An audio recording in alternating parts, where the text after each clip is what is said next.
Well, it's finally here. The moment I've been waiting for. The game adaptation I've been wanting for a long, long time. Well, technically, I want the original Nier to be adapted into an anime, but this is fine too, since Nier Automata is what saved Platinum Games and also put Yoko Taro on the map, and people were starting to acknowledge his work more and more thanks to Nier Automata. You know, us fans know how important this game is to Yoko Taro in Square Enix and Platinum Games because you see 2B in almost everything back in the day when the game first came out.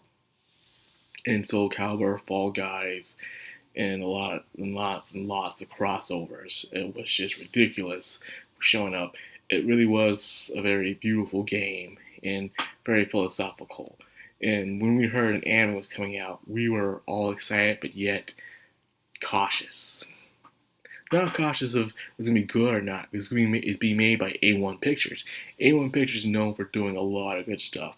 Hell, whatever you think about Sword Online, it's still well animated. That's one thing you can't take away from the show is how well animated Sword Online is.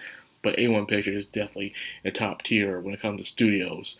People will wish their stuff be made by them because they do a very good job when it comes to adaptations.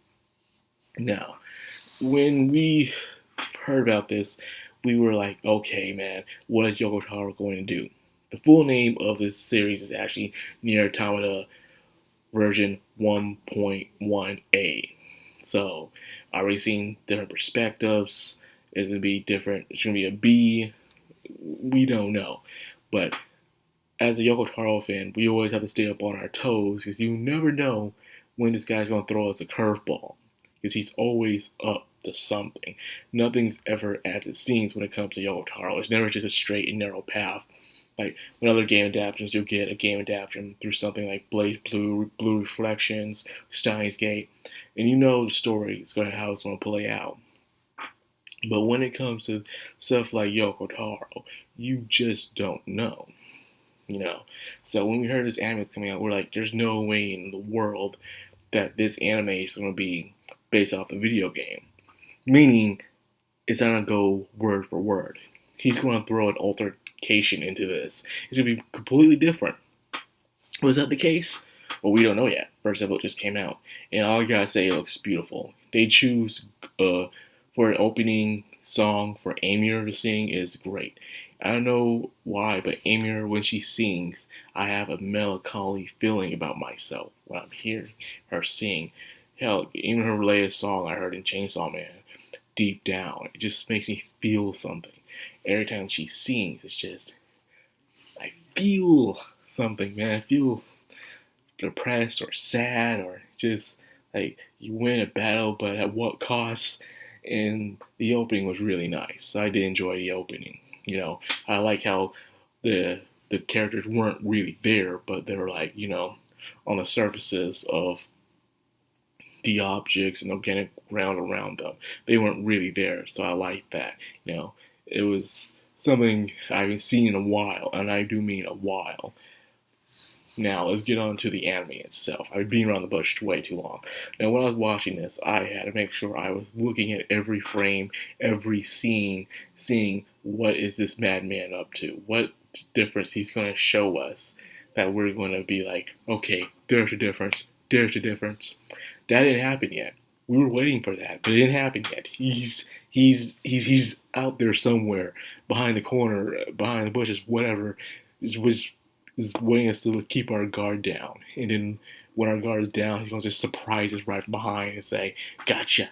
And then we're gonna be like, "Oh gosh, darn it, Yoko Taro, you done it again." And that's just how it is with this guy. So we're expecting something different, something that's gonna be different from the main storyline. What it is, we just don't know. We just know it's going to be expected to be very good. But what I've heard when they were making this anime is that Yoko Taro is being a troll with people as usual. He kept coming in, making some of the people feel uncomfortable or trying to change things up, and he was told to leave. Like, I'm sorry, man. Everyone's always hyped about Hideo Kojima all the time. But for me, it's Yoko Taro. The dude does a lot more interesting things than Hideo Kojima. where he doesn't need long cutscenes in order to explain his story. You can still play the game and still enjoy the story at the same time. So that's why I like watching cutscenes, but it might as well just be a 3D freaking movie. I'm sorry for Hideo Kojima. His stuff is sort of interesting. It's just that I just feel like it's just a giant long ass TV show or movie, but whatever. Um, we see it goes by the first mission. 2B enters Earth with her squad. They get taken out. She fights the robots. 9S is looking at the little robot trying to resurrect their brother. The same steps that the video game took. And they even have the music.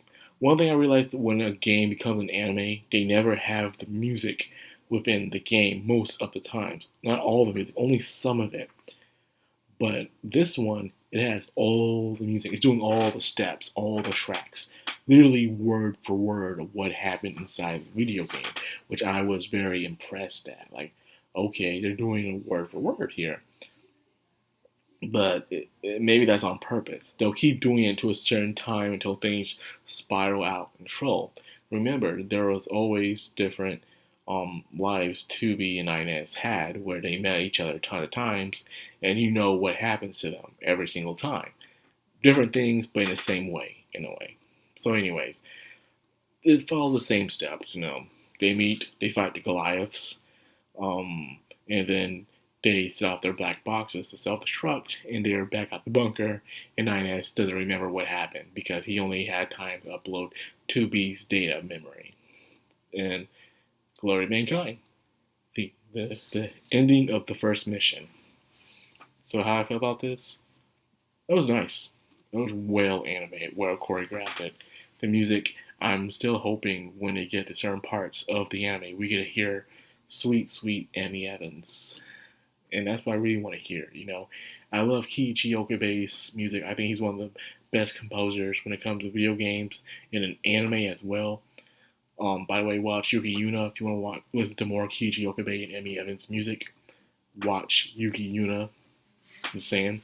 Well, anyways, I'm really looking forward to this. It's nice. It's been a while since I looked forward to an anime that's based off a video game in a long time and stuff. One that I actually know. Usually when I'm watching something that's based off a video game, I don't know about it, but it makes me go into the video game. Like Kagula, Blue Reflections, Blaze Blue, and stuff. I watched the anime to those first, then I played the video games and stuff like that. But this time, not this time, baby, I've played the game first. Well, I guess it's the same thing with Agabus Strip. I didn't really review that. Well, 2 episodes of it. I don't know. Well, anyways, that's all I got for this video. I am excited to see what happens next. I am still skeptical of seeing where this madman will take the series. Is he going to change up the story? I believe so. We all know that. We're too paranoid to trust Yoko Taro to keep things normal. It's never normal with this guy. So, we'll just have to wait and see. So, anyways, I hope you guys enjoyed the video. If you did, like, comment, subscribe, and of course, hit that bell icon. This has been Madcrownxox on Anime. Signing out.